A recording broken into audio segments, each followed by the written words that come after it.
Hello everyone, myself Rajat Singh. Welcome to Engineers Adda guys. I hope you all are good. Guys, ये video मैं उन सभी aspirants के लिए लेकर आया हूँ जो कहीं ना कहीं जेई की प्रिपरेशन फेज में है या फिर कॉलेज गोइंग है, फाइनल ईयर के स्टूडेंट हैं, थर्ड ईयर के स्टूडेंट हैं, बीटेक कर रहे हैं। तो डिप्लोमा और बीटेक दोनों के दोनों बच्चे, जो भी डिप्लोमा होल्डर्स हैं, जो भी बीटेक होल्डर हैं, कहीं ना कहीं उनका ड्रीम होता है कि वो एटलीस्ट इंजीनियरिंग में गवर्नमेंट जॉब को हासिल करें और after completion of college complete होने के बाद फटाफट किसी ना किसी डिपार्टमेंट को जाके ज्वाइन करें। सबसे पहला ख्याल उनके दिमाग में आता है एसएससी जेई का। एसएससी जेई चूंकि एक रेपुटेटेड रिक्रूटर है, जो एसएससी है जिसमें जेई की रिक्रूटमेंट होती है डिफरेंट डिफरेंट डिपार्टमेंट्स के लिए, आप सभी को पता होगा। यहाँ पे डिप्लोमा वाले बच्चे भी एलिजिबल होते हैं, बीटेक वाले भी एलिजिबल होते हैं। 2 चरणों में एग्जामिनेशन होते हैं, प्री और मेंस। उसके बाद डायरेक्ट आपका सिलेक्शन होता है। इस एग्जामिनेशन के लिए क्या स्ट्रेटेजी होनी चाहिए उन सभी एस्पिरेंट्स के लिए जो कहीं ना कहीं इस फेज में है, इस प्रिपरेशन को करना चाहते हैं। स्टार्टिंग में जब कोई भी स्टूडेंट आता है इस फेज में, तो बहुत सारे सवाल उनके दिमाग में होते हैं। कैसे होगा, किस तरीके से करना है, कितना समय देना पड़ेगा, क्या क्या चीजें पढ़नी है। उन सभी बातों के लिए आज ये वीडियो लेकर आया हूं मैं आपके सामने। गाइज देखिए, स्टार्टिंग से बताता हूँ वन बाय वन। एक बहुत ज़रूरी बात है, इम्पोर्टेंट है, इसलिए भी बोल रहा हूँ यहाँ पे कि बहुत सारे बच्चे होते हैं ना, जो आपको कई बार क्या करेंगे कि लगता है कि कॉलेज में आपने देखा होगा, आपके दोस्त यार होंगे, यार इसके परसेंटेज तो नहीं आते हैं या फिर पढ़ता तो नहीं है बिल्कुल भी, और कैसे इस एग्जामिनेशन को निकाल लिया।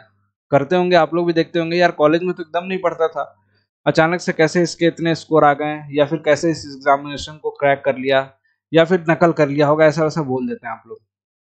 बिल्कुल गलत है ऐसा बोलना उनके बारे में, क्योंकि ये जो एग्जामिनेशन है, कॉम्पिटेटिव एग्जामिनेशन है, ये आपने कितना ज़्यादा याद किया है इस चीज़ को चेक नहीं कर रहे हैं। कितनी ज़्यादा आपने चीज़ों को मेमोराइज किया है इस चीज़ों को भी नहीं चेक कर रहे हैं। आपको केवल और केवल ये आपके पेशेंस को चेक करते हैं। सही मायने में बात करूं तो आप कितने ज़्यादा इच्छुक हो उस एग्जामिनेशन के लिए, उस एग्जामिनेशन के कितने ज़्यादा प्रीवियस ईयर के क्वेश्चंस आपने सॉल्व किए हैं, उस एग्जामिनेशन को कितने ज़्यादा अच्छे से आपने जाना है, कौन से सब्जेक्ट हमारे लिए इंपॉर्टेंट है, कौन से सब्जेक्ट इंपॉर्टेंट नहीं है, ये आपने बहुत अच्छे से अगर जान लिया है तो आप सिलेक्शन के बिल्कुल पास पहुंच जाते हो। बस थोड़ी सी ज़रूरत होती है कंसेप्ट के ब्रशअप की, जो कि कॉलेज में कई जगह पढ़ लेते हैं स्टूडेंट, बहुत सारे कॉलेजेस में नहीं पढ़ पाते हैं ड्यू टू जो भी कह लो लापरवाही, चाहे आपकी तरफ से हो या फैकल्टीज की तरफ से हो कॉलेज में, या फिर रेगुलर क्लासेस ना मिलती हो, जो भी रीज़न हो उसकी वजह से कॉलेज में। और आजकल पढ़ाई का आलम आप लोग को पता है, इसलिए कहीं ना कहीं बच्चे शिफ्ट होते हैं कोचिंग इंस्टीट्यूट और तमाम जगहों पे। यहाँ पे उन सभी एस्पिरेंट्स के लिए एक ही बात कहना चाहूँगा कि अगर आपके कॉलेज में परसेंटेज कितने भी हों, इनफैक्ट मैंने बहुत सारे ऐसे स्टूडेंट देखे हैं जिनकी 5-5 6-6 बैक लगी हुई हैं, उसके बाद भी वो लोगों ने आईईएस तक के एग्जामिनेशन को क्रैक किया है, गेट के एग्जामिनेशन को निकाला है, जेई के एग्जामिनेशन को निकाला है, एई के एग्जामिनेशन को निकाला, और बहुत सारे तमाम सेक्टर्स में अच्छे अच्छे पोस्ट पे वर्क कर रहे हैं। टाइम रिक्वायर्ड कितना है वो सारी बातें वन बाय वन करके बताता हूँ। तो यहाँ पे जैसा आपने देखा की पॉइंट्स लिखा हुआ है, की पॉइंट्स कौन कौन से की पॉइंट्स आपको दिमाग में रखने हैं प्रिपरेशन फेज में जाने से पहले। बिल्कुल क्लियर करना चाहूंगा गाइज, यहाँ पे आपको 3 पॉइंट दिखाई दे रहे होंगे मेनली, और चौथा पॉइंट फाइनल मतलब सिलेक्शन का है। पॉइंट क्या है वो तो आपका जो डेस्टिनेशन है वहां पे आप पहुंच रहे हो। जर्नी के बारे में बात करेंगे, जो हमारी जर्नी होनी चाहिए, किस तरीके से जर्नी होगी। यहाँ पे वन बाय वन सबसे पहले यहाँ पे डिप्लोमा या बीटेक परसेंटेज यहाँ पे लिखा हुआ है। ऑब्वियस सी बात है, बहुत सारे बच्चे ऐसा सोचते हैं कि सर डिप्लोमा में हमारे परसेंटेज बहुत हाई हैं, क्या इसका बेनिफिट मिलेगा, बीटेक में परसेंटेज बहुत लो हैं या हाई हैं। इसका कोई भी असर आपके एग्जामिनेशन पे नहीं पड़ने वाला है। आपने डिप्लोमा या बीटेक में कितना भी स्कोर करा है, इसका कोई भी फाइनल इसके एसएससी पे असर नहीं पड़ने वाला है। बस मिनिमम जो रिक्वायर्ड परसेंटेज है उतना होना चाहिए। 60% से ऊपर हो आप तो डेफिनेटली आप आइए, आपका वेलकम है, आप प्रिपरेशन कीजिए, आप एग्जामिनेशन को निकालिए, ज्वाइनिंग कीजिए। 60% से ऊपर वाले जो बच्चे हैं, जो प्रिपरेशन फेज में हैं, जो प्रिपरेशन कर रहे हैं, अब उन बच्चों से या फिर सभी बच्चों से आपको कॉम्पीट करना है जो एग्जामिनेशन को देते हैं। आप सभी को पता है कि जितने भी फॉर्म फिल होते हैं, उन सभी फॉर्म में आपने देखा होगा कि लगभग 70 से 80% ही बच्चे एग्जामिनेशन देते हैं। कुछ कुछ में आलम यह है कि 50% एग्जामिनेशन देने जा रहे हैं। जैसे अभी recent examination UPPSC polytechnic lecturer के हुए, उसमें लगभग 51% बच्चे एग्जाम देने गए। जो एग्ज़ाम नहीं देते हैं उनके पीछे रीज़न यही होता है सिंपल सा, कि उनको ये पता होता है कि एग्जामिनेशन देने जाऊंगा तो भी सिलेक्शन नहीं होगा। कुछ के कुछ अलग अलग एग्जामिनेशन भी बहुत सारे रीजन है, लेकिन मेन फैक्टर यही होता है कि उनको कहीं ना कहीं ये लगता रहता है कि इस एग्जामिनेशन को देने के बाद भी सिलेक्शन नहीं होगा क्योंकि प्रिपरेशन हमारी उस काबिल नहीं है, राइट। तो यहाँ पे यही समझाने की आपको कोशिश कर रहा हूँ मैं इस वीडियो के माध्यम से कि जिस भी एग्जामिनेशन के लिए प्रिपरेशन आप स्टार्ट कर रहे हो, उस एग्जामिनेशन का पैटर्न आपको समझना है, कितने ड्यूरेशन बाद वो एग्जामिनेशन होता है। बीच में कभी कभार सर्कमस्टांसेस ऐसे बन जाते हैं कि जैसे कोविड का दौर था, उस बीच में बहुत रैंडमनेस आई, और अभी भी एसएससी ने जो एग्जामिनेशन की डेट दी है वो एग्जामिनेशन की डेट 2023 के शुरुआत में दिया है। 2022 पूरा का पूरा आपको मिल रहा है 1 साल का टाइम जिसमें आप प्रिपरेशन करोगे। तो यहाँ पे कहीं ना कहीं एसएससी की तरफ से लापरवाही भी कह सकते हैं, 2 वैकेंसी थी, 1 वैकेंसी को वो खा गए, ठीक है, 1 साल की वैकेंसीज खा गए हैं। लेकिन अभी भी बहुत सारे बच्चे ऐसे होंगे जो जी जान लगा के पढ़ेंगे। टाइम रिक्वायर्ड टाइम जो सेकंड पॉइंट है, टाइम कितना चाहिए आपको। अगर कायदे से बात करूं, प्रिपरेशन करने वाला स्टूडेंट अगर कायदे से आप पढ़ रहे हो डेडिकेटेड तरीके से, तो आपको केवल और केवल 5 मंथ का टाइम चाहिए होता है इस एसएससी जेई के एग्जामिनेशन के लिए। 5 मंथ का टाइम मिनिमम चाहिए होता है, कम से कम 5 महीने आपको डेडिकेटेड तरीके से आपको देना पड़ता है अगर आपको इस एग्जामिनेशन को क्रैक करना है, इस एग्जामिनेशन में अपनी जगह बनानी है। बहुत सारे डिपार्टमेंट हैं, सीपीडब्ल्यूडी है, ठीक है, आपके पास सीपीडब्ल्यूडी के अलावा बीआरओ है ना, सीडब्ल्यूसी है, 2-3 डिपार्टमेंट अच्छे, जैसे सीडब्ल्यूसी सीपीडब्ल्यूडी की बात करूं तो अच्छे रेपुटेटेड डिपार्टमेंट। यहाँ पे आपका वर्क लाइफ अच्छा होता है, कल्चर वहाँ का अच्छा है, वहाँ पे काम करने में आपको मजा भी आता है। तो इन सभी बातों को समझते हुए टाइम का ख्याल जरूर रखना है। ऐसा नहीं हो कि प्रिपरेशन फेज में आ जा रहे हो और आप चाहो कि 10 दिन बाद मेरा ये एग्जामिनेशन था, इसमें मेरा सिलेक्शन नहीं हुआ, 5 महीने आंख बंद करके आपको बस मेहनत करनी है। अगर आपने कभी भी ज़िंदगी में, जो बच्चे प्रिपरेशन फेज में हैं उनको भी बता रहा हूँ, कभी भी ज़िंदगी में आप प्रिपरेशन फेज में हो और सडनली आप अचानक से कभी इस एग्जामिनेशन कभी उस एग्जामिनेशन के चक्कर में भागने लगते हो, तो केवल ये लगता है कि आपका वो टाइम किल हो रहा है। एक एग्जामिनेशन के चक्कर में आप अपना 1 महीने का पूरा टाइम डिस्टर्ब कर लेते हो। उसके एग्जामिनेशन के प्रिपरेशन के साथ साथ उसके क्वेश्चन सॉल्व करना, प्रीवियस ईयर में लग जाओगे, फिर उस एग्जामिनेशन के जाने की प्लानिंग, देने की प्लानिंग, सारा पैटर्न समझना, यूट्यूब पे देखोगे वीडियो। इसीलिए बोल रहा हूँ कि टारगेट ये सारी चीजें तब बनाओ जब पहले आपका ये 5 मंथ वाला फेज गुजर चुका हो, 5 मंथ आपने कंटिन्यूअस एफर्ट दे दिया हो। इसके बाद क्या करें, है ना, बड़ा मुद्दा आता है कि ये टाइम गुजर गया, अगर ये हमने प्रिपरेशन कर ली, उसके बाद हमें क्या क्या करना होगा सर, ये बताओ। इस प्रिपरेशन फेज के बाद बस केवल आपको फॉर्म फिल करने हैं और जितने भी एग्जामिनेशन हो रहे हैं रिसेंट, उन सभी रिसेंट एग्जामिनेशन के क्वेश्चंस को आपको सॉल्व करना है, राइट। क्वेश्चंस को सॉल्व हम भी कराते हैं, यहाँ पे यूट्यूब पे भी कराते हैं। आपको यूट्यूब पे क्वेश्चंस आपकी प्रैक्टिस कराई जाती है, साथ साथ में आप लोग खुद से चाहो तो प्रीवियस ईयर के क्वेश्चंस वगैरह सॉल्व कर सकते हो गाइस। तो ये दोनों पॉइंट जो आपको यहाँ पे दिखाए गए, ये दोनों पॉइंट बहुत ज्यादा इंपॉर्टेंट थे। तीसरा, मेंटल स्टेबिलिटी। मेंटल स्टेबिलिटी वहीं डिस्टर्ब होने लगती है जब हमें लगता है कि 1-2 एग्जामिनेशन में सिलेक्शन नहीं हुआ, तो क्या, सबका सिलेक्शन तो होता नहीं है, 1-2 एग्जामिनेशन में सिलेक्शन नहीं हुआ तो क्या करें सर।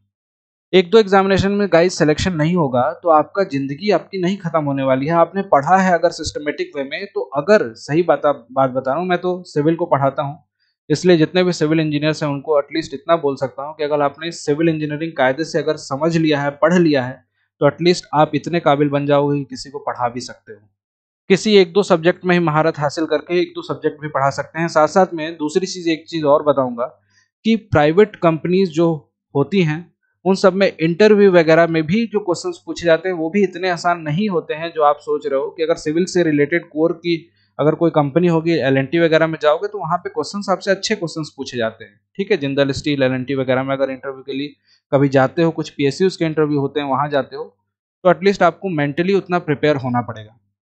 तो मेंटल स्टेबिलिटी की बात यह है कि हमें मेंटली प्रिपेयर रहना है कि पढ़ाई कर रहे हैं तो यहाँ पे 1-2 हमें नाकामी भी मिलेगी, लेकिन हमें डटे रहना है फाइनल जब तक हमें सिलेक्शन ना मिल जाए। तो ये हमारा एक दृढ़ होना चाहिए, संकल्प होना चाहिए, जिसको हमें एग्जामिनेशन में पहले से ही एक हथियार लेके चलना होगा।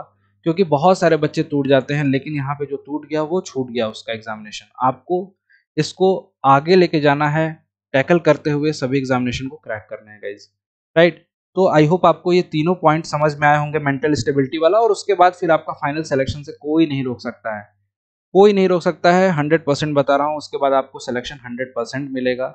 एग्जामिनेशन जिस दिन भी होगा आप सेलेक्ट होगे, आपने प्रैक्टिस करी है, आपने पढ़ा है, सिस्टमेटिक वे में पढ़ा है, आपने हर चैप्टर को, हर सब्जेक्ट को क्लास नोट्स बना के पढ़ा है। जो पेड बैचेस में पढ़ रहे हैं उनके पास नोट्स भी हैं, बच्चे जानते हैं किस तरीके से क्लास नोट्स बनवाए जाते हैं। तो उस प्रॉपर नोट्स को रिवाइज करते जाओगे, उसमें एडिशनल पॉइंट्स ऐड करते जाएंगे, तो इस तरीके से आपकी पूरी की पूरी प्रिपरेशन जर्नी सफल हो सकती है अगर आपने इन सब चीज़ों को, इन सब बातों को फॉलो किया तो गाइस। डेफिनेटली आप लोग सोच रहे होंगे कि एसएससी जेई में सिलेक्शन के लिए sir first paper second paper दो होते हैं, दूसरे पेपर के लिए, पहले पेपर के लिए ये सारी बातें भी बताइए। जरूर बताऊंगा पहले पेपर को, लेकिन बस केवल इतना बता दूं कि पहला पेपर पहला हर्डल होता है, इसको आपने क्रैक कर लिया तो डेफिनेटली आप उस सेकंड पेपर को भी बहुत आसानी से क्रैक कर सकते हो। इनफैक्ट डिफिकल्टी सबसे ज़्यादा होती है फर्स्ट पेपर को क्रैक करने में। बहुत सारे बच्चे, बहुत ज़्यादा टैलेंट होता है, बहुत ज़्यादा नॉलेज होती है, लेकिन फर्स्ट पेपर को क्रैक नहीं कर पाते हैं क्योंकि उसमें सिंगल वन लाइनर क्वेश्चंस आते हैं।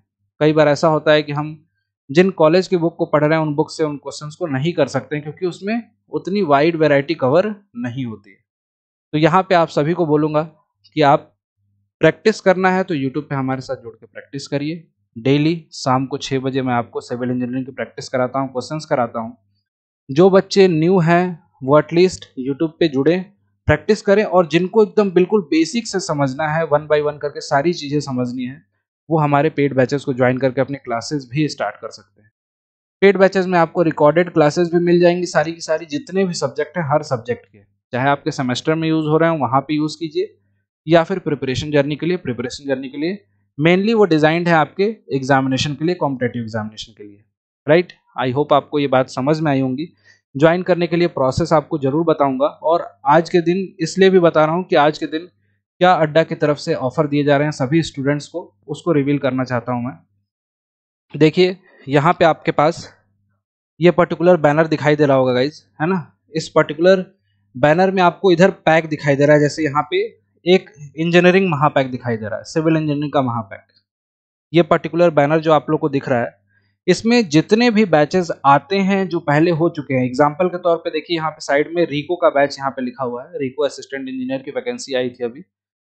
जितने भी बैचेस आएंगे वो सारे के सारे बैचेस इसमें इंक्लूड रहेंगे महापैक के अंदर।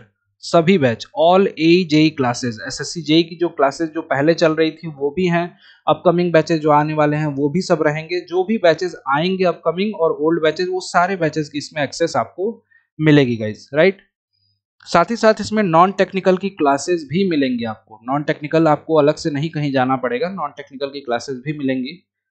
टेस्ट सीरीज, ई बुक्स, ये सब कुछ इसके अंदर इंक्लूडेड है। राइट, टेस्ट सीरीज के साथ साथ ई बुक्स वगैरह, ये सारी चीजें आपको इसके अंदर मिलने वाली है। तो जितने भी एस्पिरेंट्स हैं, जितने भी स्टूडेंट हैं जो पढ़ना चाहते हैं, वो ज्वाइन करके अपनी क्लासेस को स्टार्ट कर सकते हैं।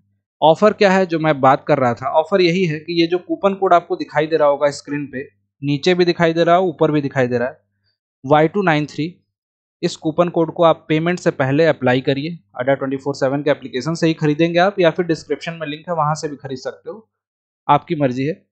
ये Y293 जो कूपन कोड दिखाई दे रहा है बच्चे, इस कूपन कोड को अप्लाई करोगे तो ये जो बैचेस हैं इनकी प्राइजेस ड्रॉप हो जाती हैं। यहाँ पे आपको 78% का डिस्काउंट मिल जाता है, और सबसे अच्छी बात ये है, इस 78% के डिस्काउंट के बाद ये जो महापैक है, ये 6 महीने वाली वैलिडिटी में जो मिलता है, ये 2900 रुपये का, 2900 के आसपास का मिलता है, और 12 महीने की वैलिडिटी वाला लगभग 3500 या 3600 के आसपास का आपको पड़ता है। राइट, आज क्या है इसमें सबसे इंपॉर्टेंट वो मैं बताने वाला हूँ। आज है आपकी 24 तारीख, 24 दिसंबर। इस वीडियो को कुछ लोग 25 दिसंबर को भी देखेंगे, तो 24 और 25 दिसंबर के दिन जितने भी बच्चे इस कोर्सेज को लेंगे सिविल इंजीनियर का महापैक, उसमें इनको एडिशनल 6 मंथ के साथ 6 मंथ की वैलिडिटी, 12 मंथ के साथ 12 मंथ की वैलिडिटी मिलेगी। तो जो भी कॉलेज में स्टूडेंट पढ़ रहे हैं उनको मैं कहूँगा कि 12 मंथ के साथ 12 मंथ 12+12 वैलिडिटी वाला कोर्स ज्वाइन कीजिए। प्रोसेस बड़ा ही सिंपल है, सेम प्रोसेस है। क्रिसमस पे आपको ये ऑफर दिया जा रहा है। Y293 ये कूपन कोड जो मैंने आपको बताया, उसी कूपन कोड को यूज करना है। Y293 कूपन कोड यहाँ पे लिखा हुआ है गाइस, है ना, देख सकते हो यहाँ भी लिखा हुआ है, यहाँ पे ऊपर भी टॉप पे भी लिखा हुआ है। इस कूपन कोड को यहाँ भी लिख देता हूँ मैं। ये कूपन कोड है, इसको अप्लाई करेंगे आपको ऑटोमेटिकली 6+6 और 12+12 ये वैलिडिटी आपको ऑटोमेटिकली मिल जाएगी। उसके लिए कुछ भी आपको अलग से कुछ करने की ज़रूरत नहीं है। जैसे ही कूपन कोड Y293 अप्लाई किया, you will get double validity offer.